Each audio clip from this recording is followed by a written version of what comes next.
ਸਿਮਰ ਦੋਰਾਹਾ ਦੀ ਪੁਸਤਕ ਸਮਾਨ ਦਾ ਚੌਥਾ ਭਾਗ ਯਾਰ ਦੋਸਤ। ਸੋ ਇਸ ਤੋਂ ਬਾਅਦ ਕਾਲਜ ਵੀ ਦਿਲ ਨਹੀਂ ਲੱਗ ਰਿਹਾ ਕਿਉਂਕਿ ਇਕੱਲਾ ਹੀ ਸੌਰਵ ਹੁੰਦਾ ਸੀ, ਪਰ ਸੌਰਵ ਜ਼ਿਆਦਾਤਰ ਘੁੰਮਣ ਫਿਰਨ ਤੇ ਖਾਣ ਪੀਣ ਵੱਲ ਹੀ ਰਹਿੰਦਾ ਸੀ। ਜੇ ਪੈਸਾ ਨਾ ਹੋਣ ਕਰਕੇ ਸੌਰਵ ਨਾਲ ਵਧੀਆ ਜਗ੍ਹਾ ਤੇ ਘੁੰਮ ਤਾਂ ਰਿਹਾ ਸੀ, ਪਰ ਖੁਸ਼ੀ ਨਹੀਂ ਸੀ ਉਹਨਾਂ ਚੀਜ਼ਾਂ 'ਚ, ਕਿਉਂਕਿ ਇਹਨਾਂ ਕੁ ਐਸ਼ ਦਾ ਵਿਕਾਸ ਨਾਲ ਮੈਂ ਬਚਪਨ 'ਚ ਕਰ ਲਈ ਸੀ। ਫਿਰ ਬਸ ਮੈਂ ਸਾਰਾ ਦਿਨ ਕਿਤਾਬਾਂ ਨਾਲ ਹੀ ਜੁੜਿਆ ਰਹਿੰਦਾ, ਕੋਈ ਕਹਾਣੀ ਪੜ੍ਹ ਲੈਂਦਾ ਜਾਂ ਫਿਰ ਨਾਵਲ ਕਵਿਤਾ ਵਾਲੇ ਪਾਸੇ। ਮੈਨੂੰ ਸਾਹਿਰ ਜਾਂ ਪਾਸ਼ ਜਾਂ ਸਿਵ ਤੋਂ ਇਲਾਵਾ ਕੁਝ ਸਮਝ ਹੀ ਨਹੀਂ ਸੀ ਲੱਗਦਾ। ਮੈਂ ਕੁਝ ਵੀ ਹੋਰ ਨਹੀਂ ਸੀ ਪੜ੍ਹਦਾ। ਫਿਰ ਇੱਕ ਦਿਨ ਇੱਕ ਪੋਸਟਰ ਪੜ੍ਹਿਆ ਕਿ ਕਾਲਜ ਵਿੱਚ ਯੂਥ ਫੈਸਟੀਵਲ ਵਿੱਚ ਬੋਲੀਆਂ ਪਾਉਣ ਵਾਲੇ ਤੇ ਭੰਗੜੇ ਪਾਉਣ ਵਾਲਿਆਂ ਦੀ ਆਡੀਸ਼ਨ ਸ਼ਨੀਵਾਰ ਨੂੰ ਕਾਲਜ ਦੇ ਆਡੀਟੋਰੀਅਮ ਵਿੱਚ ਹੈ। ਇਹ ਮੈਨੂੰ ਕੁਝ ਅਲੱਗ ਲੱਗਿਆ ਕਿ ਚੱਲ ਇਹਦੇ ਨਾਲ ਹੀ ਮੇਰਾ ਕੁਝ ਬਣ ਜਾਵੇ, ਕਿਉਂਕਿ ਪਹਿਲਾਂ ਪੈਲਸ ਸਭ ਵਿੱਚ ਵੀ ਕੋਈ ਯਾਰ ਦੋਸਤ ਮੇਰਾ ਨਹੀਂ ਸੀ ਤੇ ਗਾਉਣ ਕਰਕੇ ਜਾਂ ਮੇਰੇ ਮੁਤਾਬਿਕ ਦਾਰੂ ਕਰਕੇ ਹੀ ਯਾਰ ਦੋਸਤ ਬਣੇ ਸੀ। ਸੋ ਮੈਂ ਸੋਚਿਆ ਵੀ ਮਿੱਤਰ, ਆਪਾਂ ਗਾਉਣ 'ਚ ਤਾਂ ਸਿਰਾਂ ਹੀ ਆ, ਬਸ ਇੱਥੇ ਵੀ ਸਭ ਦੇ ਦਿਲ ਜਿੱਤ ਲਵਾਂਗੇ। ਮੇਰੀ ਆਵਾਜ਼ ਸੁਣਦੇ ਸਾਰੇ ਗਲ ਨਾਲ ਲਾ ਕੇ ਕਹਿਣਗੇ ਕਿ ਤੂੰ ਹੁਣ ਤੱਕ ਕਿੱਥੇ ਸੀ, ਤੇਰੀ ਹੀ ਤਾਂ ਸਾਨੂੰ ਉਡੀਕ ਸੀ ਬਸ। ਤੇ ਜਦੋਂ ਇਹਨਾਂ ਨੇ ਮੇਰੇ ਲਿਖੇ ਗਾਣੇ ਸੁਣੇ ਤਾਂ ਇਹ ਵੀ ਮੇਰੇ دیਵਾਨੇ ਹੋ ਜਾਣਗੇ ਕਿ ਅਸੀਂ ਜਿਉਂਦਾ ਜਾਗਦਾ ਲੈਜੈਂਡ ਦੇਖ ਲਿਆ। ਮੈਂ ਉਡੀਕ ਕਰਨ ਲੱਗਾ ਸ਼ਨੀਵਾਰ ਦੀ, ਤੇ ਕੰਮ ਤੇ ਜਾਂਦਾ ਤਾਂ ਰੋਜ਼ ਰਾਤ ਨੂੰ ਜਾਂ ਪੜ੍ਹਦਾ ਜਾਂ ਗਾਣੇ ਸੁਣਾਉਣ ਲੱਗ ਜਾਂਦਾ। ਉਹ ਮੇਰੇ ਤੋਂ ਖੁਸ਼ ਸੀ ਕਿ ਬੱਬੂ ਵਰਗਾ ਤਾਂ ਪੰਜਾਬ 'ਚ ਗਵਈਆ 10 ਸਾਲਾਂ ਵਿੱਚ ਇੱਕ ਹੀ ਜੰਮਦਾ ਹੈ। ਸੋ ਉਡੀਕ ਖਤਮ ਹੋਈ ਤੇ ਮੈਂ ਜਾ ਕੇ ਸ਼ਨੀਵਾਰ ਨੂੰ ਆਡੀਟੋਰੀਅਮ ਅੱਗੇ ਬੈਠ ਗਿਆ। ਮੈਨੂੰ ਸੀ ਬੋਲੀਆਂ ਤਾਂ ਕਿਹੜਾ ਪਾਉਂਦਾ ਹੋਣਾ ਇੱਥੇ, ਆਪਣੀ ਆਉਣ ਸਾਰ ਐਂਟਰੀ ਹੋ ਜਾਣੀ ਹੈ। ਤੇ ਜਦੋਂ ਮੇਰੀ ਵਾਰੀ ਆਈ ਆਡੀਸ਼ਨ ਦੀ ਤਾਂ ਮੈਂ ਦੇਖਿਆ ਕਿ ਬੋਲੀਆਂ ਦੇ ਟਰਾਇਲ ਦੇਣ ਵਾਲੇ 10 ਮੁੰਡੇ ਹੋਰ ਬੈਠੇ ਸੀ। ਮੈਨੂੰ ਕੁਝ ਝਟਕਾ ਲੱਗਿਆ ਕਿ ਇਹ ਤਾਂ ਬੋਲੀਆਂ ਦੇ ਟਰਾਇਲ ਦੇਣ ਆਏ ਨੇ। ਤੇ ਫਿਰ ਮੈਨੂੰ ਇੱਦਾਂ ਸੀ ਕਿ ਇਹ ਆਪਣੇ ਬਰਾਬਰ ਕਿੱਥੇ ਗਾ ਲੈਣਗੇ, ਪਰ ਹੋਇਆ ਇਸ ਤੋਂ ਬਿਲਕੁਲ ਉਲਟ। ਉਹਨਾਂ ਨੇ ਗਾਇਆ ਤਾਂ ਆਵਾਜ਼ਾਂ ਟੱਲੀ ਵਾਂਗ ਟਣਕਣ, ਬਹੁਤ ਹਾਈ ਪਿਚ, ਤੇ ਮੇਰਾ ਨੰਬਰ ਅਖੀਰ ਤੇ ਸੀ। ਮੈਨੂੰ ਉਹਨਾਂ ਸਟੇਜ ਤੇ ਚੜ੍ਹਨ ਤੋਂ ਪਹਿਲਾਂ ਹੀ ਪੁੱਛਿਆ ਕਿ ਕਿੱਥੋਂ ਦਾ ਹੈ। ਮੈਂ ਕਿਹਾ ਜੀ ਦੋਰਾਹੇ ਦਾ। ਤਾਂ ਸਾਰੇ ਪੁਰਾਣੇ ਬੰਦੇ ਤੇ ਕੋਚ ਹੱਸਣ ਲੱਗ ਪਏ ਤੇ ਉਸ ਜਗ੍ਹਾ ਤੋਂ ਬਹੁਤ ਲੋਕੀ ਬੈਠੇ ਸੀ। ਸਮਝ ਨਾ ਆਵੇ ਕੌਣ ਕੋਚ ਹੈ, ਕੌਣ ਭੰਗੜਾ ਪਾ ਚੁੱਕਿਆ ਹੈ ਤੇ ਕੌਣ ਟਰਾਇਲ ਦੇਣ ਆਇਆ ਹੈ, ਪਰ ਪਿੰਡ ਦਾ ਨਾਮ ਲੈਣ ਕਰਕੇ ਸਾਰੇ ਹੱਸੇ ਕਿਉਂ, ਮੈਨੂੰ ਇਹ ਸਮਝ ਨਹੀਂ ਲੱਗਿਆ। ਮੈਂ ਕੁਝ ਝਿਜਕਿਆ ਤੇ ਸਟੇਜ ਤੇ ਮਾਈਕ ਅੱਗੇ ਖੜਾ ਹੋ ਗਿਆ। ਮੈਂ ਜਦ ਗਾਇਆ, ਹਾਏ ਪਹਿਲੀ ਲਾਈਨ ਹੀ ਗਾਈ ਗਈ ਕਿ ਮਾਂ ਹੁੰਦੀ ਹੈ ਮਾਂ ਉਹ ਦੁਨੀਆ ਵਾਲਿਓ, ਸਾਰੇ ਖੜੇ ਹੋ ਕੇ ਹੱਸਣ ਲੱਗ ਗਏ। ਕਿ ਇੱਕ ਭਾਈ ਨੇ ਸਟੇਜ ਕੋਲ ਆ ਕੇ ਹੌਲੀ ਜਿਹੀ ਕਿਹਾ, ਨਾਮ ਕੀ ਹੈ ਤੇਰਾ? ਮੈਂ ਕਿਹਾ ਬੱਬੂ। ਉਹਨਾਂ ਨੇ ਕਿਹਾ ਥੱਲੇ ਆ ਜਾ ਵੀਰ। ਉਸ ਦਿਨ ਇਸ ਤਰ੍ਹਾਂ ਲੱਗਿਆ ਜਿਵੇਂ ਭਰੀ ਸਭਾ 'ਚ ਮੇਰੇ ਨਾਲ ਦ੍ਰੋਪਦੀ ਵਾਂਗ ਚੀਰ ਹਰਨ ਹੋਇਆ ਹੋਵੇ। ਪੰਜੋ ਪਾਂਡਵ ਭਾਵ ਮੇਰੇ ਸਬਵੇ ਵਾਲੇ, ਮੇਰੇ ਸ਼ਾਇਰ, ਮੇਰੇ ਗਾਇਕ, ਮੇਰੀ ਪੜ੍ਹਾਈ, ਮੇਰੇ ਘਰ ਦੇ ਸਭ ਹਾਰ ਗਏ ਤੇ ਕੌਰਵ ਮੇਰੀ ਇੱਜ਼ਤ ਲੁੱਟ ਰਹੇ ਸਨ। ਪਰ ਪਤਾ ਨਹੀਂ ਮਨ 'ਚ ਕੀ ਹੌਸਲਾ ਆਇਆ ਕਿ ਮੈਨੂੰ ਅੰਦਾਜ਼ਾ ਹੋਇਆ ਕਿ ਕੋਚ ਕੌਣ ਹੈ। ਮੈਂ ਉਸ ਕੋਲ ਗਿਆ ਤੇ ਪੁੱਛਿਆ ਕਿ ਮੈਂ ਠੀਕ ਨਹੀਂ ਗਾਇਆ। ਉਸਨੇ ਮੇਰੀ ਬਾਂਹ ਫੜੀ ਤੇ ਮੈਨੂੰ ਆਡੀਟੋਰੀਅਮ ਤੋਂ ਬਾਹਰ ਵੱਲ ਲੈ ਗਿਆ। ਉਸ ਪਿੱਛੇ ਘੱਟੋ ਘੱਟ 25-26 ਜਣੇ ਭੱਜੇ ਆਉਣ। ਮੈਨੂੰ ਲੱਗਿਆ ਕਿ ਹੁਣ ਜਿਹੜੀ ਕੁੱਟ ਪੈਣੀ ਹੈ ਇਹ ਤਾਂ ਕੱਪੜੇ ਹੀ ਪਾੜ ਕੇ ਭੇਜਣਗੇ। ਦਿਲ ਕੀਤਾ ਬਾਂਹ ਛੁਡਾ ਕੇ ਭੱਜਾਂ ਤੇ ਮੁੜ ਕੇ ਕਦੇ ਕਾਲਜ 'ਚ ਨਾ ਆਵਾਂ ਤੇ ਇਹ ਵੱਡੀਆਂ ਮੁੱਛਾਂ ਵਾਲੇ ਭੰਗੜੇ ਦੇ ਪਲੇਅਰ ਮੈਨੂੰ ਮਾਰ ਹੀ ਦੇਣਗੇ। ਪਰ ਹੋਇਆ ਇਸ ਤੋਂ ਬਿਲਕੁਲ ਉਲਟ। ਮੈਂ ਡਟਿਆ ਰਿਹਾ ਕਿ ਅੱਜ ਪੁੱਛ ਕੇ ਤਾਂ ਜਾਵਾਂ ਕਿ ਕਮੀ ਕੀ ਸੀ ਮੇਰੇ 'ਚ। ਇੱਕ ਪਾਸੇ ਲਿਜਾ ਕੇ ਮੈਨੂੰ ਕੋਚ ਨੇ ਕਿਹਾ, ਪੁੱਤ 2 ਗੱਲਾਂ ਦੱਸੂਗਾ ਜਿਨ੍ਹਾਂ ਕਰਕੇ ਆਡੀਟੋਰੀਅਮ ਅੱਗੇ ਸੋਚ ਕੇ ਵੜੀ। ਇੱਕ ਤਾਂ ਤੇਰੀ ਆਵਾਜ਼ ਬੋਲੀਆਂ ਲਈ ਕੀ ਗਾਉਣ ਲਈ ਵੀ ਨਹੀਂ ਬਣੀ। ਬੋਲੀਆਂ ਤਾਂ ਫਿਰ ਬਹੁਤ ਹਿੱਕ ਦੇ ਜ਼ੋਰ ਤੇ ਪਾਉਣ ਵਾਲਾ ਹੀ ਬੰਦਾ ਕੰਮ ਕਰ ਸਕਦਾ ਹੈ। ਦੂਜੀ ਗੱਲ, ਤੂੰ ਦੋਰਾਹੇ ਦਾ ਏ। ਬਸ ਇੰਨਾ ਕਹਿ ਕੇ ਉਹਨੇ ਮੇਰੀ ਬਾਂਹ ਛੱਡਤੀ ਤੇ ਮੈਂ ਜਾਨ ਬਚਾ ਕੇ ਉੱਥੋਂ ਭੱਜਿਆ। ਉੱਥੋਂ ਸਿੱਧਾ ਮੈਂ ਕੰਮ ਤੇ। ਸਾਰਾ ਦਿਨ ਕੰਮ ਤੇ ਮੈਂ ਇਹ ਸੋਚਦਾ ਰਿਹਾ ਕਿ ਮਿੱਤਰਾਂ ਨੂੰ ਗਾਉਣ ਵਾਲਾ ਭੁਲੇਖਾ ਪਾਇਆ ਹੀ ਕਿਉਂ। ਇਹ ਯਾਰਾਂ ਦੋਸਤਾਂ 'ਚ ਬਹਿ ਕੇ ਗਾਉਣਾ ਤੇ ਘਰਦਿਆਂ ਸਾਹਮਣੇ ਗਾਉਣ ਨੂੰ ਮਾਈਕ ਮੂਹਰੇ ਖੜ ਕੇ ਹਿੱਕ ਦੇ ਜ਼ੋਰ ਨਾਲ ਗਾਉਣ ਨੂੰ ਗਾਣਾ ਕਹਿੰਦੇ ਨੇ। ਮੰਨ ਲੈ ਮਿੱਤਰਾ, ਅੱਜ ਤੋਂ ਬਾਅਦ ਗਾਉਣ ਬਾਰੇ ਨਾ ਸੋਚੀ ਸਟੇਜ ਤੇ। ਪਰ ਦੂਜੀ ਗੱਲ ਵਾਰ ਦਿਮਾਗ 'ਚ ਵੱਜੀ ਜਾਵੇ ਕਿ ਦੂਜਾ ਤੂੰ ਦੋਰਾਹੇ ਤੋਂ ਹੈ। ਮੈਂ ਸੋਚਿਆ ਇਹ ਵੀ ਇੱਕ ਸ਼ਹਿਰ ਦੇ ਨਾਮ ਤੋਂ ਕਾਹਦੀ ਖਿਝ ਹੋਈ ਭੰਗੜੇ ਦੇ ਕੋਚ ਨੂੰ। ਇਸ ਗੱਲ ਨੇ ਮੈਨੂੰ ਸਾਰਾ ਦਿਨ ਦੁਖੀ ਕੀਤਾ। ਅਗਲੇ ਦਿਨ ਫਿਰ ਕਾਲਜ ਗਿਆ। ਕੰਟੀਨ 'ਚ ਉਹੀ ਮੁੰਡਾ ਬੈਠਾ ਸੀ, ਸਾਊ ਜਿਹਾ, ਜਿਸਨੇ ਕਿਹਾ ਸੀ ਸਟੇਜ ਤੋਂ ਉੱਤਰ ਜਾ। ਮੈਂ ਉਸ ਕੋਲ ਜਾ ਕੇ ਹੱਥ ਅੱਗੇ ਕੀਤਾ ਤੇ ਪੁੱਛਿਆ ਕਿ ਬਾਈ ਜੀ ਕੀ ਹਾਲ ਨੇ। ਉਸਨੇ ਖੜਾ ਹੋ ਕੇ ਪਹਿਲਾਂ ਆਲੇ ਦੁਆਲੇ ਦੇਖਿਆ, ਫਿਰ ਮਲਕ ਦੇਣੀ ਹੱਥ ਮਿਲਾ ਕੇ ਕਿਹਾ, ਤੂੰ ਉਹੀ ਹੈ ਨਾ ਦੋਰਾਹੇ ਵਾਲਾ? ਮੈਂ ਕਿਹਾ ਹਾਂਜੀ ਵੀਰੇ। ਉਹਨੇ ਕਿਹਾ, ਕੱਲ੍ਹ ਵਾਲੀ ਗੱਲ ਦਾ ਗੁੱਸਾ ਨਾ ਕਰੀ ਵੀਰ, ਇੱਕ ਗੱਲ ਹੋਰ ਸੁਣ, ਕਦੇ ਭੰਗੜੇ ਵਾਲਿਆਂ ਦੇ ਕੋਲ ਨਾ ਜਾਈਂ। ਮੈਂ ਉਹਨੂੰ ਕਿਹਾ, ਵੀਰੇ ਬਸ ਮੈਨੂੰ ਇੰਨਾ ਦੱਸ ਦਿਓ ਕਿ ਦੋਰਾਹੇ ਵਾਲਾ ਚੱਕਰ ਕੀ ਹੈ। ਉਹਨੇ ਕਿਹਾ, ਸੁਣਨਾ ਚਾਹੁੰਦਾ, ਗੁੱਸਾ ਤਾਂ ਨਹੀਂ ਕਰੇਗਾ? ਮੈਂ ਕਿਹਾ ਨਹੀਂ। ਫਿਰ ਉਹ ਬੋਲਣ ਲੱਗਿਆ, ਦੇਖ ਬਈ ਦੋਰਾਹੇ ਵਾਲਿਆ, ਅਸੀਂ ਹੈਗੇ ਹਾਂ ਭੰਗੜੇ ਵਾਲੇ। ਅਸੀਂ ਜ਼ਿਆਦਾ ਮਿਹਨਤ ਕਰਦੇ ਹਾਂ, ਘਰ ਵੀ ਨਹੀਂ ਜਾਂਦੇ ਕਦੇ ਕੋਈ ਵੀ ਮੌਸਮ ਹੋਵੇ ਸਾਨੂੰ ਆਡੀਟੋਰੀਅਮ 'ਚ ਬੱਜੇ ਟਾਈਮ 'ਤੇ ਆਉਣਾ ਪੈਂਦਾ। ਅਸੀਂ ਨੱਚ ਕੇ ਭਾਰ ਵੀ ਸਾਰਾ ਘਟਾ ਲੈਂਦੇ ਹਾਂ। ਕਿੰਨੇ ਹੀ ਮਹੀਨੇ ਮੁੱਛਾਂ ਦਾੜ੍ਹੀਆਂ ਨਹੀਂ ਕਟਾਉਂਦੇ ਕਿ ਜਦ ਉਹ 10 ਮਿੰਟ ਅਸੀਂ ਸਟੇਜ 'ਤੇ ਭੰਗੜਾ ਪਾਉਣਾ ਹੈ ਤਾਂ ਸਾਡੀ ਪੱਗ ਨਾਲ ਟੋਰ ਲੱਗੇ। ਕਿੰਨਾ ਖੂਨ ਪਸੀਨੇ 'ਚ ਤਬਦੀਲ ਕਰਦੇ ਹਾਂ। ਮਤਲਬ ਕਿ ਭੰਗੜਾ ਸਾਡੇ ਲਈ ਜਿਉਣ ਮਰਨ ਵਰਗਾ ਹੀ ਹੁੰਦਾ ਹੈ। ਪਰ ਹਾਂ, ਜੇਕਰ ਕੋਈ ਪੱਟਾਂ ਦੇ ਜ਼ੋਰ 'ਤੇ ਸਾਡੇ ਤੋਂ ਵੀ ਵਧੀਆ ਪਾ ਜਾਵੇ ਤਾਂ ਅਸੀਂ ਉਹਦੀ ਤਾਰੀਫ ਵੀ ਕਰਦੇ ਹਾਂ ਅਤੇ ਪੂਰਾ ਸਾਲ ਉਡੀਕ ਕਰਦੇ ਹਾਂ ਕਿ ਅਗਲੇ ਸਾਲ ਹੋਰ ਮਿਹਨਤ ਨਾਲ ਆਉਣਾ ਹੈ। ਪਰ ਯਾਰ, ਜੇ ਕੋਈ ਬਿਨਾਂ ਹੀ ਕਿਸੇ ਗਲਤੀ ਤੋਂ ਸਾਨੂੰ ਹਾਰਿਆ ਹੋਇਆ ਐਲਾਨ ਕਰ ਦੇਵੇ ਇੰਨੇ ਮਹੀਨਿਆਂ ਦੀ ਮਿਹਨਤ ਤੋਂ ਬਾਅਦ, ਤਾਂ ਉਸਦੀ ਮੇਰੇ ਕੋਲ ਕੋਈ ਤਸ਼ਬੀਹ ਹੀ ਨਹੀਂ ਸ਼ਾਇਦ। ਇਹ ਇੰਨੀ ਮਿਹਨਤ ਕਰਨ ਵਾਲਾ ਇੱਕ ਭੰਗੜਚੀ ਹੀ ਜਾਣਦਾ ਹੈ ਕਿ ਉਹਦੇ ਦਿਲ 'ਤੇ ਕੀ ਬੀਤਦੀ ਹੈ। ਕੁਝ ਅਜਿਹਾ ਹੀ ਸਾਡੀ ਟੀਮ ਨਾਲ ਤੁਹਾਡੇ ਦੁਰਾਹੇ ਵਿੱਚ ਪਿਛਲੇ ਸਾਲ ਹੋਇਆ। ਹੋਸਟ ਕਾਲਜ ਵਾਲਿਆਂ ਨੇ ਸਾਨੂੰ ਨੱਚਦੇ ਵਿੱਚੋਂ ਰੋਕ ਦਿੱਤਾ ਅਤੇ ਆਡੀਅנਸ 'ਚ ਕੋਈ ਸ਼ਰਾਰਤ ਕਰ ਰਿਹਾ ਸੀ ਅਤੇ ਬਾਅਦ 'ਚ ਸਾਨੂੰ ਹਾਰਿਆ ਕਰਾਰ ਦਿੱਤਾ ਗਿਆ। ਆਡੀਅנਸ ਦੀ ਗਲਤੀ ਦੀ ਸਜ਼ਾ ਇੱਕ ਸਟੇਜ 'ਤੇ ਨੱਚ ਰਹੀ ਟੀਮ ਨੂੰ ਕਦੇ ਨਹੀਂ ਮਿਲਦੀ, ਪਰ ਇਹ ਭੰਗੜੇ ਦੇ ਮੁਕਾਬਲੇ ਨੇ। ਇੱਥੇ ਧੱਕਾ ਕਰਨ ਲਈ ਹੋਸਟ ਕਾਲਜ ਕੁਝ ਵੀ ਕਰ ਸਕਦਾ ਹੈ। ਸੋ ਮਿੱਤਰਾ, ਜਿਸ ਟੀਮ ਨਾਲ ਉਹਦੇ ਕੋਚਾਂ ਨਾਲ ਇੰਨਾ ਧੱਕਾ ਕਿਸੇ ਸ਼ਹਿਰ 'ਚ ਹੋਇਆ ਹੋਵੇ, ਉਹ ਪੂਰਾ ਸਾਲ ਇਹੀ ਸੋਚ ਕੇ ਰਾਤਾਂ ਕੱਟੀਆਂ ਹੋਣ ਕਿ ਸਾਡਾ ਕਸੂਰ ਕਿੱਥੇ ਸੀ, ਜਾਂ ਅਸੀਂ ਅਗਲਾ ਸਾਲ ਕਦੋਂ ਆਵੇ ਅਤੇ ਕਦੋਂ ਹੋਰ ਮਿਹਨਤ ਨਾਲ ਉੱਥੇ ਜਾਈਏ ਅਤੇ ਦੱਸੀਏ ਉਸ ਸ਼ਹਿਰ ਦੇ ਨਾਮ 'ਚ ਕਿੰਨੀ ਕੁ ਜ਼ਹਿਰ ਘੁਲ ਜਾਂਦੀ ਹੋਊ ਸੁਣੇ ਅਤੇ ਸਾਡੀ ਟੀਮ ਮੈਂਬਰਾਂ ਲਈ। ਬਸ ਇਹ ਕਹਿ ਕੇ ਉਹ ਉੱਠਣ ਲੱਗਿਆ ਤਾਂ ਮੈਂ ਕਿਹਾ, ਵੀਰੇ ਤੁਹਾਡਾ ਨਾਮ ਕੀ ਹੈ? ਉਹਨੇ ਕਿਹਾ ਕਿ ਸ਼ੀਰਾ। ਵੈਸੇ ਮੈਨੂੰ ਸਾਰੇ ਰਾਏਕੋਟੀ ਕਹਿੰਦੇ ਨੇ ਇੱਥੇ। ਸ਼ੀਰੇ ਦੇ ਜਾਣ ਪਿੱਛੋਂ ਮੈਂ ਬਹੁਤ ਦੇਰ ਸੋਚਦਾ ਰਿਹਾ ਕਿ ਇੱਕ ਬੰਦੇ ਦੇ ਇੱਕ ਕਰਕੇ ਪੂਰੇ ਸ਼ਹਿਰ ਦਾ ਨਾਮ ਕਿੰਨਾ ਖਰਾਬ ਹੁੰਦਾ ਹੈ ਅਤੇ ਲੋਕ ਉਹ ਸ਼ਹਿਰ ਦੇ ਹਰ ਇੱਕ ਬੰਦੇ ਦੀ ਤੁਲਨਾ ਫਿਰ ਉਸ ਮਾੜੇ ਇਨਸਾਨ ਨਾਲ ਹੀ ਕਰਦੇ ਨੇ। ਹੁਣ ਮੈਨੂੰ ਸਮਝ ਆ ਰਿਹਾ ਸੀ ਕਿ ਕੱਲ੍ਹ ਮੇਰੇ ਦੁਰਾਹੇ ਕਹੇ ਕੋਚ ਦੇ ਮਨ 'ਚ ਕੀ ਆਇਆ ਹੋ ਕਿ ਹਰ ਵਾਰ ਇਹਨਾਂ ਸਾਡੀਆਂ ਜੜ੍ਹਾਂ ਹੀ ਛੇੜੀਆਂ ਨੇ, ਹੁਣ ਇਹ ਟੀਮ 'ਚ ਆ ਕੇ ਪੁੱਟਣ ਨੂੰ ਹੀ ਫਿਰਦੇ ਆ। ਅਤੇ ਦੂਸਰੀ ਗੱਲ, ਮੇਰੀ ਆਵਾਜ਼ ਵੀ ਭੰਗੜੇ ਦੀਆਂ ਬੋਲੀਆਂ ਵਾਲੀ ਨਹੀਂ ਸੀ, ਪਰ ਪਤਾ ਨਹੀਂ ਕਿਉਂ ਦਿਲ 'ਚ ਵਾਰ-ਵਾਰ ਆਈ ਗਿਆ ਕਿ ਜੇ ਚੁੱਪ ਕਰਕੇ ਇਹ ਮੰਨ ਲਿਆ ਕਿ ਗਾਉਣਾ ਨਹੀਂ ਆਉਂਦਾ, ਦੁਰਾਹੇ ਕਰਕੇ ਮੈਨੂੰ ਪਾਉਣਗੇ। ਨਹੀਂ ਤਾਂ ਸ਼ਾਇਦ ਉਮਰ ਜਦ ਵੀ ਮੇਰੇ ਸ਼ਹਿਰ ਕੋਲੋਂ ਲੰਘਿਆ ਕਰਨਗੇ ਕਿਹਾ ਕਰਨਗੇ ਇੱਥੋਂ ਦੇ ਲੋਕ ਬਹੁਤ ਮਾੜੇ ਨੇ। ਬਸ ਫੇਰ ਕੀ ਸੀ, ਅੰਦਰ ਦਾ ਸੁੱਤਾ ਪਾਸ਼ ਜਾਗ ਪਿਆ ਜਿਹੜਾ ਕਹਿ ਰਿਹਾ ਸੀ ਹੁਣ ਇਹ ਸਭ ਸਾਡੇ ਸਮਿਆਂ ਵਿੱਚ ਹੀ ਕਿਉਂ ਹੋਣਾ ਸੀ। ਪਰ ਚਲੋ ਜੋ ਵੀ ਹੈ ਹੁਣ ਚਲਿਆ ਜਾਵੇ। ਉੱਡਦੇ ਬਾਜਾਂ ਮਗਰ ਤੇ ਮੂੰਹ ਤੇ ਪਾਣੀ ਮਾਰ ਕੇ ਥੋੜ੍ਹਾ ਜਿਹਾ ਪੀ ਕੇ ਹੌਸਲਾ ਕਰਕੇ ਦੁਬਾਰਾ ਮੈਂ ਵੜ ਗਿਆ ਆਡੀਟੋਰੀਅਮ ਦੇ ਅੰਦਰ। ਸਾਰੇ ਮੈਨੂੰ ਦੇਖਣ ਹੀ ਨਹੀਂ ਘੂਰਨ ਲੱਗੇ ਤੇ ਅੱਖਾਂ ਕੱਢ ਕੇ ਕੋਈ ਮੁੱਛਾਂ ਤੇ ਹੱਥ ਫੇਰੇ।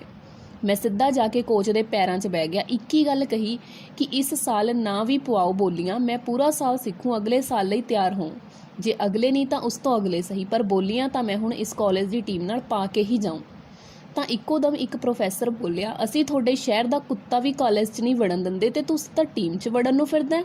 ਮੇਰੇ ਮੂੰਹ 'ਚੋਂ ਕੁਝ ਨਾ ਨਿਕਲਿਆ। ਬਸ ਮੈਂ ਇੰਨਾ ਹੀ ਕਿਹਾ, ਸਰ ਮੈਨੂੰ ਇੱਕ ਮੌਕਾ ਦਿਓ। ਕੋਚ ਦੇ ਮਨ 'ਚ ਪਤਾ ਨਹੀਂ ਕੀ ਆਇਆ, ਉਸਨੇ ਕਿਹਾ ਰੋਜ਼ ਆਉਣਾ ਪਊ। ਮੈਂ ਕਿਹਾ ਠੀਕ ਹੈ ਜੀ, ਪਰ ਹੱਸ ਕੇ ਕਹਿੰਦਾ ਚੱਲ ਹੁਣ ਜਾ, ਕੱਲ੍ਹ ਤੋਂ ਆ ਜੀ, ਫੇਰ ਕਹੇਗਾ ਕੱਲਾ ਸੀ ਤੇ ਮੁੰਡੇ ਤੇ ਹੱਥ ਫੇਰਨ ਲੱਗੇ। ਇੰਨਾ ਕਹਿ ਕੇ ਕੋਚ ਹੱਸ ਪਿਆ। ਮੈਂ ਵੀ ਹੱਸ ਪਿਆ ਕਿਉਂਕਿ ਮੇਰਾ ਧਿਆਨ ਹੱਥ ਫੇਰਨ ਵਾਲੀ ਗੱਲ ਤੇ ਨਹੀਂ, ਕੱਲ੍ਹ ਤੋਂ ਆਉਣ ਵਾਲੀ ਗੱਲ ਤੇ ਸੀ। ਬਸ ਫੇਰ ਕੀ ਸੀ, ਨੈਟ ਤੋਂ ਪਹਿਲਾਂ ਤਾਂ ਕੱਢੀਆਂ ਬੋਲੀਆਂ ਤੇ ਸਾਰੀਆਂ ਟੀਮਾਂ ਦੀਆਂ ਸੁਣੀਆਂ, ਇੱਕ ਕਾਪੀ ਤੇ ਲਿਖ ਲਈਆਂ ਤੇ ਇੱਕ ਤਾਨਪੁਰਾ ਮੋਬਾਈਲ 'ਚ ਡਾਊਨਲੋਡ ਕਰਕੇ ਕਾਲਜ ਜਾਣ ਤੋਂ ਪਹਿਲਾਂ, ਇੱਕ ਕੰਮ ਜਾਣ ਤੋਂ ਪਹਿਲਾਂ 1-1 ਘੰਟੇ ਦਾ ਰਿਆਜ਼ ਕੀਤਾ ਸ਼ੁਰੂ ਤੇ ਨਾਲੇ ਮੈਂ ਕੰਮ ਕਰਿਆ ਕਰਾਂ। ਕਾਲਜ ਟਾਈਮ ਰਿਹਰਸਲ ਕੰਮ ਤੋਂ ਜਾ ਕੇ ਵੀ ਬੋਲੀਆਂ ਹੀ ਪਾਈ ਜਾਇਆ ਕਰਾਂ ਤੇ ਕੰਮ ਵਾਲੇ ਵੀ ਪਰੇਸ਼ਾਨ ਵੀ ਇਹ ਦਾਰੂ ਕਾਹਤੋਂ ਨਹੀਂ ਪੀਂਦਾ, ਹੁਣ ਕਰਦਾ ਕੀ ਰਹਿੰਦਾ, ਕੀ ਗਾਉਂਦਾ ਰਹਿੰਦਾ ਸਾਰੇ ਦਿਨ। ਫਿਰ ਇੱਕ ਦਿਨ ਕੋਚ ਨੇ ਕਿਹਾ ਕਿ ਹੁਣ ਅੱਜ ਤੋਂ ਰਿਹਰਸਲਾਂ ਸ਼ਾਮ ਦੀਆਂ, ਤੇ ਮੇਰਾ ਤਾਂ ਜਿਵੇਂ ਹੋਸ਼ ਉੱਡ ਗਏ ਕਿ ਬਾਈ ਮੈਂ ਸ਼ਾਮੀ ਕੰਮ ਕਰਨਾ ਹੁੰਦਾ, ਅਸੀਂ ਤਾਂ ਘਰੋਂ ਬਹੁਤ ਗਰੀਬ ਹਾਂ, ਮੈਨੂੰ ਇੱਥੇ ਕੋਈ ਬੁਲਾਉਂਦਾ ਵੀ ਨਹੀਂ, ਮੈਂ ਫਿਰ ਵੀ ਆਉਣਾ, ਇੰਨੀ ਮਿਹਨਤ ਵੀ ਕਰਦਾ। ਮੈਂ ਪਾਗਲ ਹੋਇਆ, ਪਤਾ ਨਹੀਂ ਕੀ ਬੋਲਦਾ ਰਿਹਾ ਤੇ ਰੋਂਦਾ ਰਿਹਾ। ਕੋਚ ਕੁਝ ਨਾ ਬੋਲਿਆ, ਚੁੱਪ ਕਰਕੇ ਦੇਖੀ ਗਿਆ ਮੇਰੇ ਮੂੰਹ ਵੱਲ ਤੇ ਜਦ ਮੈਂ ਚੁੱਪ ਕੀਤਾ ਉਹਨੇ ਕਿਹਾ, ਇਹ ਰੋਣ ਵਾਲਾ ਡਰਾਮਾ ਵਧੀਆ ਕਰ ਲੈਣਾ, ਨਾਲੇ ਗਰੀਬੀ ਵਾਲਾ ਤੈਨੂੰ ਕੀ ਲੱਗਦਾ, ਤੂੰ ਇਕੱਲਾ ਘਰੋਂ ਤੰਗ ਹੈ। ਇਹ ਸਾਡਾ ਸੁੱਖਾ ਰਾਤੀ ਸਿਕਿਉਰਿਟੀ ਦੀ ਨੌਕਰੀ ਕਰਦਾ ਤੇ ਕਾਲਜ ਵੀ ਆਉਂਦਾ ਤੇ ਰਿਹਰਸਲ ਵੀ। ਉਹ ਲਵੀ ਬੈਠਾ, ਉਹਨੂੰ ਪੁੱਛ ਕਿੰਨੇ ਕੁ ਸ਼ਾਹੂਕਾਰ ਹੋ ਜਿਹੜਾ ਭੰਗੜਾ ਪਾਉਂਦੇ ਹੋ। ਤੇ ਐਦਾਂ ਹੀ ਬਾਕੀਆਂ ਦੇ ਵੀ ਨਾਲ। ਰਹੀ ਗੱਲ ਤੈਨੂੰ ਮੈਂ ਬੁਲਾਉਣ ਨਾ ਬੁਲਾਉਣ ਦੀ, ਇਹ ਜੋ ਉਹਨਾਂ ਨਾਲ ਹੋਇਆ ਉਹਦਾ ਸ਼ੁਕਰ ਮਨਾ ਵੀ ਇਹ ਤੈਨੂੰ ਇੱਥੇ ਬੈਠੇ ਨੂੰ ਵੀ ਜਰ ਰਿਹਾ ਹੈ। ਜੇ ਮੈਂ ਨਾ ਟਕਾਏ ਹੁੰਦੇ ਜਿੰਨੀ ਇਹਨਾਂ 'ਚ ਅੱਗ ਹੈ, ਤੇਰੇ ਤੇ ਸ਼ਹਿਰ ਨੂੰ ਅੱਗ ਲਾ ਕੇ ਕਦੋਂ ਦਾ ਰਾਖ ਕਰ ਜਾਣਾ ਸੀ। ਇੱਕ ਬੰਦੇ ਦੀ ਤਕਲੀਫ ਕਰਕੇ 25 ਬੰਦੇ ਖੱਜਲ ਨਹੀਂ ਹੋਇਆ ਕਰਦੇ। ਦੁਨੀਆ ਤੁਹਾਡੇ ਹਿਸਾਬ ਨਾਲ ਨਹੀਂ ਚੱਲਦੀ, ਦੁਨੀਆ ਦੇ ਹਿਸਾਬ ਨਾਲ ਚੱਲੋ। ਅਖੀਰ ਗੱਲ ਭੰਗੜੇ ਵਾਲੇ ਰੋਇਆ ਨਹੀਂ ਕਰਦੇ, ਅਸੀਂ ਲੋਕਾਂ ਨੂੰ 15 ਮਿੰਟ ਨੱਚ ਕੇ ਖਿੜੇ ਰਹਿ ਕੇ ਦਿਖਾਉਣ ਵਾਲੇ ਹਾਂ। ਸਾਡੇ ਅੰਦਰ ਪੁਰਾਣਾ ਪੰਜਾਬ ਛਾਲਾ ਮਾਰਦਾ। ਇਹ ਡਰਾਮੇ ਤੇਰੇ ਇੱਥੇ ਨਹੀਂ ਚੱਲਣੇ, ਬੇਸ਼ੱਕ ਜੇ ਕੱਲ੍ਹ ਤੋਂ ਨਹੀਂ ਆਉਣਾ ਤਾਂ ਨਾ ਆਈ। ਇਹ ਸਭ ਸੁਣ ਕੇ ਮੈਂ ਸੁੰਨ ਰਹਿ ਗਿਆ ਤੇ ਸਭ ਮੇਰੇ ਵੱਲ ਦੇਖ ਰਹੇ ਸਨ। ਮੈਂ ਬਸਤਾ ਚੁੱਕ ਕੇ ਕੰਮ ਤੇ ਚਲਾ ਗਿਆ। ਬਸ ਬੈਠਾ ਪਤਾ ਨਹੀਂ ਕੀ ਸੋਚੀ ਗਿਆ। ਲਗਾਤਾਰ ਬਾਰ-ਬਾਰ ਇੱਕੋ ਦਮ ਦਿਲ ਵਿੱਚ ਆਇਆ ਕਿ ਕੋਚ ਤਾਂ ਕਿਤੇ ਵੀ ਗਲਤ ਨਹੀਂ ਯਾਰ, ਗੱਲ ਸਹੀ ਸੀ। ਮੈਂ ਸ਼ਾਇਦ ਅੱਜ ਆਪਣੇ ਆਪ ਨੂੰ ਕੁਝ ਜ਼ਿਆਦਾ ਹੀ ਲਾਚਾਰ, ਮਜਬੂਰ, ਮਿਹਨਤੀ ਤੇ ਤਰਸਯੋਗ ਬਣਾ ਲਿਆ ਹੈ। ਦੁਖੀ ਤਾਂ ਹਰ ਬੰਦਾ ਹੈ, ਪਰ ਰਸੂਲ ਵੀ ਹੁੰਦੇ ਆ। ਉਹ ਸਾਰੀ ਟੀਮ ਇੰਨੀ ਤਕਲੀਫਾਂ ਤੋਂ ਬਾਅਦ ਵੀ ਖੂਨ ਪਾਣੀ ਇੱਕ ਕਰ ਰਹੀ ਹੈ। ਸਾਡੇ ਮੱਥੇ ਤੋਂ ਹਾਰ ਦਾ ਦਾਗ ਲੈ ਜਾਵੇ। ਮੈਂ ਮਿਹਨਤ ਨੂੰ ਆਪਣੀ ਮਜਬੂਰੀ ਸਮਝ ਰਿਹਾ, ਜਦ ਕਿ ਮੇਰੇ ਤੇ ਜ਼ਿੰਮੇਵਾਰੀ ਹੈ। ਮੈਂ ਆਪਣੇ ਸ਼ਹਿਰ ਦੇ ਮੱਥੇ ਤੋਂ ਧੱਕਾ ਕਰਨ ਦਾ ਦਾਗ ਲਾਉਣਾ ਹੈ। ਬਸ ਜ਼ਿਆਦਾ ਨਹੀਂ ਸੋਚਿਆ ਤੇ ਮੈਂ ਸਿੱਧਾ ਮਾਲਕ ਕੋਲ ਜਾ ਕੇ ਕਿਹਾ 3 ਮਹੀਨੇ ਦੀ ਛੁੱਟੀ ਚਾਹੀਦੀ ਹੈ। ਉਹਨੇ ਮੈਨੂੰ ਬਿਠਾ ਕੇ ਪੁੱਛਿਆ ਕਿ ਹੋਇਆ ਕੀ ਹੈ, ਤੂੰ ਠੀਕ ਹੈ? ਮੈਂ ਕਿਹਾ ਬਸ ਜੀ ਚਾਹੀਦੀ ਹੈ। ਉਸਨੇ ਇੱਕ ਗੱਲ ਹੀ ਕਹੀ, 3 ਮਹੀਨੇ ਬਾਅਦ ਆ ਜੀ, ਜੇ ਬੰਦੇ ਦੀ ਲੋੜ ਹੋਈ ਤਾਂ ਤੈਨੂੰ ਰੱਖ ਲਾਂਗੇ। ਹੁਣ ਵਰਦੀ ਉਤਾਰ ਕੇ ਘਰ ਨੂੰ ਹੋ ਜਾ। ਮੇਰੇ ਦਿਲ 'ਚ ਹੋਲ ਪੈਣ ਲੱਗਾ ਕਿ ਮਾਂ ਕੀ ਕਹੇਗੀ, ਘਰ ਰੋਟੀ ਖਾਣ ਨੂੰ ਨਹੀਂ ਤੇ ਸਾਹਿਬ ਜੀ ਬੋਲੀਆਂ ਪਾ ਕੇ ਸ਼ਹਿਰ ਦੀ ਇੱਜ਼ਤ ਬਚਾਉਣਗੇ। ਪਰ ਬਸ ਹੁਣ ਜੋ ਵੀ ਸੀ, ਬਚਪਨ ਤੋਂ ਹੀ ਇੱਕ ਤਾਂ ਮੇਰੇ 'ਚ ਚੰਗੀ ਚੀਜ਼ ਸੀ ਕਿ ਮੈਨੂੰ ਉਹ ਸੀ ਜਿੱਦ, ਤੇ ਇਹ ਮੈਂ ਜਦ ਵੀ ਕੀਤੀ ਮੈਂ ਕੁਝ ਹਾਸਿਲ ਤਾਂ ਜ਼ਰੂਰ ਕੀਤਾ ਹੈ। ਕੁਝ ਚੰਗਾ ਹੀ ਹੋਊ। ਉਸ ਦਿਨ ਮੈਂ ਕੰਮ ਤੋਂ ਸਿੱਧਾ ਦੁਰਾਹੇ ਆ ਗਿਆ। ਮਾਂ ਨੂੰ ਮੈਂ ਸਾਰੀ ਗੱਲ ਦੱਸੀ ਤੇ ਉਹਨੇ ਮੈਨੂੰ ਇੱਕੋ ਗੱਲ ਕਹੀ ਕਿ ਜੇ ਐਡਾ ਕਦਮ ਪੁੱਟਿਆ ਹੀ ਹੈ ਤਾਂ ਹੁਣ ਸਾਰੀ ਟੀਮ ਜਿੱਤਣੀ ਚਾਹੀਦੀ ਹੈ, ਨਹੀਂ ਤਾਂ ਤੂੰ ਫਿਰ ਕਦੇ ਕੰਮ ਨਹੀਂ ਛੱਡੇਗਾ। ਮੈਂ ਕਿਹਾ ਮਨਜ਼ੂਰ ਹੈ। ਤੇ ਬਸ ਫੇਰ ਕੀ, ਉਸ ਦਿਨ ਤੋਂ ਰੋਜ਼ 2-2 3-3 ਘੰਟੇ ਰਿਆਜ਼, ਮਹੀਨੇ ਦਾ ਬੱਸ ਦਾ ਪਾਸ ਬਣਾ ਲਿਆ ਤੇ 1500 ਚੋਂ 1000 ਸਬਵੇ ਵਾਲਿਆਂ ਤੋਂ ਲੈ ਲਿਆ ਤੇ 500 ਮੇਰੇ ਕੋਲ ਆਪਣਾ ਸੀ। ਤੇ ਬੱਸ ਚੜ੍ਹ ਕੇ ਰੋਜ਼ ਦੁਰਾਹੇ ਤੋਂ ਕਾਲਜ ਤੇ ਕਾਲਜ ਤੋਂ ਦੁਰਾਹੇ ਦਿਨ ਰਾਤ ਇੱਕ ਕੀਤੀ ਤੇ ਬਹੁਤ ਜ਼ਿਆਦਾ ਰਿਆਜ਼ ਕੀਤਾ, ਬਹੁਤ ਬੋਲੀਆਂ ਸੁਣੀਆਂ ਤੇ ਹੌਲੀ ਹੌਲੀ ਮੈਨੂੰ ਟੀਮ ਵਾਲੇ ਮਾੜਾ ਮੋਟਾ ਬੁਲਾਉਣ ਵੀ ਲੱਗ ਪਏ। ਤੇ ਇੱਕ ਦਿਨ ਦੁਬਾਰਾ ਕੋਚ ਨੇ ਮੈਨੂੰ ਕਿਹਾ ਕਿ ਮਾਈਕ ਫੜ ਕੇ ਨਾਲ ਗਾ। ਮੈਂ ਗਾਇਆ ਤੇ ਸਾਰੀਆਂ ਬੋਲੀਆਂ ਪਾਤੀਆਂ। ਮੈਨੂੰ ਸੀ ਕੋਚ ਮੈਨੂੰ ਘੁੱਟ ਕੇ ਗਲ ਨਾਲ ਲਾਊਗਾ, ਵੀ ਸਿਰਾ ਹੀ ਕਰਾਤਾ। ਪਰ ਜਦ ਮੈਂ ਕੋਚ ਕੋਲ ਗਿਆ ਤਾਂ ਉਹਨੇ ਇੱਕ ਹੀ ਗੱਲ ਕਹੀ ਕਿ ਹੁਣ ਤੂੰ ਗਾਉਣ ਲੱਗ ਗਿਆ ਹੈ, ਪਰ ਸਵਾਦ ਨਹੀਂ ਆਉਣ ਲੱਗਿਆ। ਮੈਂ ਸੋਚਾਂ ਸਵਾਦ ਦਾ ਕੀ ਮਤਲਬ? ਮੈਂ ਪੁੱਛਿਆ ਸਵਾਦ ਤੋਂ ਤੁਹਾਡਾ ਕੀ ਮਤਲਬ ਹੈ? ਉਹਨਾਂ ਨੇ ਮੈਨੂੰ ਕਿਹਾ ਕਿ ਸੁਰਿੰਦਰ ਕੌਰ ਨੂੰ ਸੁਣ ਕੇ ਸਵਾਦ ਆਉਂਦਾ ਸੀ, ਮਾਣਕ ਨੂੰ ਸੁਣ ਕੇ ਸਵਾਦ ਆਉਂਦਾ ਸੀ, ਚਮਕੀਲੇ ਨੂੰ ਸੁਣ ਕੇ ਸੁਣਨ ਨੂੰ ਜੀ ਕਰਦਾ ਸੀ ਕਿ ਸੁਣੀ ਜਾਈਏ। ਸਦੀਕ ਤੇ ਰਣਜੀਤ ਕੌਰ ਚੁੱਪ ਹੁੰਦੇ ਸੀ ਤਾਂ ਇਦਾਂ ਲੱਗਦਾ ਸੀ ਜਿੱਦਾਂ ਸਭ ਕੁਝ ਰੁਕ ਗਿਆ ਹੋਵੇ। ਹੁਣ ਜੇ ਪੁੱਤ ਮਿਹਨਤ ਕਰਨ ਲੱਗਿਆ ਹੈ ਤਾਂ ਗਾਉਣਾ ਹੀ ਹੈ ਤਾਂ ਇਸ ਤਰ੍ਹਾਂ ਦਾ ਗਾ। ਮੈਂ ਲੋਕਾਂ ਨੂੰ ਹੁਣ ਜ਼ਿਆਦਾ ਤੋਂ ਜ਼ਿਆਦਾ ਨਹੀਂ ਸੀ ਸੁਣਿਆ।